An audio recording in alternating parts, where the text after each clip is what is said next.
Assalamualaikum Sobat Football United. Jumpa lagi di channel yang ringan amatiran ala gua ini. Semoga sehat-sehat selalu, sehat-sehat keluarga, murah-murah rezekinya. Sobat Football United, tolong support selalu channel Football United ini supaya terus berkembang ya. Mudah-mudahan subscribernya juga bisa tambah banyak. Makanya yang belum subscribe jangan lupa subscribe. Lalu juga nanti kalau suka video ini terakhir bisa jangan lupa dikasih likes-nya. Oke, gue ingin ngobrol ringan terkait dengan apa yang terjadi selama beberapa hari ini ya, pekan inilah. Banyak berita yang mengaitkan Manchester United dengan beberapa pemain. Ada yang rumor, ada yang memang berita yang sesungguhnya terjadi seperti itu gitu loh. Nah, gue ingin memberikan gambaran ya, kira-kira seperti apa nih pemain-pemain yang dihubungkan dengan Manchester United kalau dipakai di formasi Manchester United terutama untuk musim depan. Dan dari situ nanti mungkin kita bisa lihat kira-kira ada di posisi mana nih Manchester United yang masih kurang ya. Ini menurut gue secara ringan amatiran. Sekali lagi, ini gue berusaha untuk memasukkan pemain yang tidak bukan gosip ataupun rumor saja. Karena beberapa sobat Football United terima kasih komennya mengatakan kalau ya masih rumor saja. Tolong dibedakan antara kabar, update, berita, dan juga rumor. Karena kalau rumor itu kan ya sesuatu yang tingkat kebenarannya menurut gue belum tinggi ya. Sementara kalau berita ataupun update ya lebih tingkat kebenarannya lebih tinggi. Dan kenapa gue katakan demikian? Karena gue juga mengambil dari beberapa source ataupun juga sumber media yang menurut gue cukup kredibel, terutama ketika memberikan pemberitaan terkait dengan Manchester United dihubungkan dengan beberapa pemain yang diincar. Oke, dari lini belakang ya, dimulai dari lini belakang dulu deh. Gua melihat dengan formasi 4-1-2-3, nampaknya ini yang akan menjadi formasi dari Manchester United musim depan. Ini menurut gua ya, ringan amatiran ala gua, dan ini sudah sering sekali gua katakan di beberapa video gua kalau Manchester United kemungkinan akan 4-1-2-3 ataupun juga 4-1-4-1 nih untuk musim depan. Dari lini belakang, dari penjaga gawang, Jack Butland akan kembali. Kabarnya dia akan ke Skotlandia kan ya, bermain di Liga Skotlandia. Tom Heaton, gua pikir kita butuh lah. Intinya gua nggak melihat Tom Heaton ini sebagai penjaga gawang yang bisa menjadi backup sekaligus juga memberikan kompetisi yang ketat bagi David De Gea. Sering diberitakan kalau David De Gea ini sedang dalam proses perpanjangan kontrak, tapi menurut gue kita butuh kiper lainnya ya, yang lebih muda, tentu saja usianya dari David De Gea, yang bisa memberikan persaingan kompetisi yang lebih ketat, lebih keras lagi, sehingga kualitas nih dari persaingan tersebut akan memberikan penambahan kualitas lah ya, sama seperti beberapa posisi yang sudah terjadi musim ini. Dari situ makanya gue masih kosongkan tuh kiper kedua, katakanlah demikian, bagi David De Gea. Dan ini juga kan yang disinggung oleh Erik ten Hag di salah satu wawancaranya, mengatakan kalau dia ingin David De Gea stay, walaupun tidak bisa menjamin kalau David De Gea akan menjadi pilihan utama musim depan. Artinya apa? Menurut gue yang gue artikan adalah ya Erik ten Hag butuh atau menginginkan kiper yang bisa memberikan kompetisi bagi David De Gea, sehingga kiper tersebut juga bisa nih dijadikan kiper pertama dari Manchester United, tergantung kompetisi itu nanti ya. Oke, back four, mulai dari kiri Luke Shaw, Tyrell Malacia, menurut gue tidak ada masalah di sana. Lalu di kanan Aaron Wan-Bissaka dan juga Diogo Dalot. Diogo Dalot baru saja memperpanjang kontrak, luar biasa, selamat bagi Diogo Dalot, kontrak jangka panjang pula. Aaron Wan-Bissaka, gue pikir pemain ini besar sekali bahkan kemungkinannya akan tetap stay di Old Trafford bersama dengan Manchester United, melihat progres performa dari beberapa bulan terakhir, bahkan terutama dari setelah Piala Dunia yang menurut gue sangat-sangat luar biasa. Back tengah Lisandro Martinez, Rafael Varane, tidak ada masalah di sana. Lalu ada Victor Lindelof ya sebagai backup, dan mungkin Kim Min-jae. Apakah ini rumor? Gue melihat ini tidak rumor ya, karena memang Manchester United dari beberapa sumber yang menurut gue sumber yang kredibel juga yang gue baca ya kan, dari Fabrizio Romano, dari The Athletic, dari jurnalis-jurnalis lainnya, memang Manchester United ini sudah mengamati Kim Min-jae dari cukup lama ya, bahkan dari sebelum ke Napoli. Dan melihat dari cara Kim Min-jae bermain, menurut gue dari beberapa analisa yang gue ikuti, nampaknya akan sesuai juga dengan konsep sistem yang akan dimainkan oleh Erik ten Hag musim depan. Dimana ketika menyerang, Erik ten Hag ini butuh pemain sebanyak mungkin di lini pertahanan lawan. dan bukan tidak mungkin juga mendorong Casemiro ya ke depan. Lalu butuh juga pemain center back yang bisa selain berfungsi sebagai center back, juga sebagai gelandang bertahan, juga sebagai pembagi bola, juga sebagai pemain yang build up. Memiliki kemampuan defensif juga bagus, dan banyak yang mengatakan kalau Kim Min-jae ini memiliki atribut di faktor-faktor yang gue sebutkan. Dan sekali lagi memang sudah diamati oleh Manchester United. Semoga saja ini bisa datang, karena gue suka sih dengan Kim Min-jae. Lalu di depannya ada Casemiro.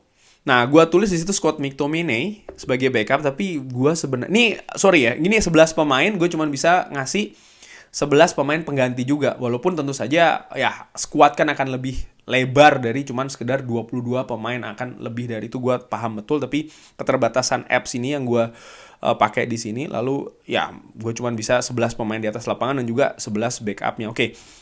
Scott McTominay gue tulis di situ, walaupun gue sendiri juga 50-50 sih.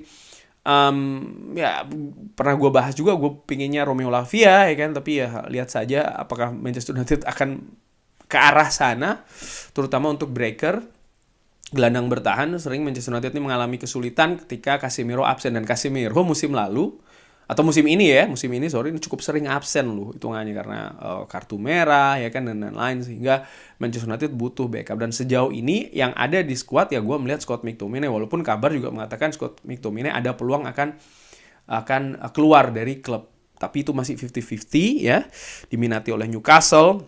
Cuma sekali lagi ini masih 50-50. Dan di depan ada dua gelandang nomor 8. Gue tempatkan Christian Eriksen dan juga Fred di sana. Gue melihat Fred ketika menghadapi Tottenham Hotspur, mungkin Sobat Football United bisa melihat analisanya, disitulah Fred sebenarnya bermain. Ya, di posisi nomor 8, di depan gelandang bertahan, di belakang pemain menyerang dari Manchester United. Dan Fred bisa memberikan perbedaan betul bermain di lini tersebut. Manchester United beberapa hari terakhir ini dikaitkan dengan sangat kencang Mason Mount. Gua melihat ya, Mason Mount bisa bermain di posisi tersebut, dan mungkin karena inilah Erik ten Hag sangat menginginkan sang pemain, bahkan dikabarkan bisa menjadi pemain yang pertama kali hadir di Old Trafford. Kita lihat saja, kita nantikan saja, karena dengan sang pemain sudah oke, tidak ada masalah dari beberapa sumber yang gue dapatkan informasinya. Hanya saja dengan klub nih, dengan Chelsea, ini kan yang harus diselesaikan. Nah, kalau selesai ini dengan Chelsea, peluangnya sangat besar sekali Mason Mount akan hadir, di mana sang pemain juga dikabarkan lebih memprioritaskan Manchester United, bergabung di Manchester United dibandingkan dengan klub lainnya.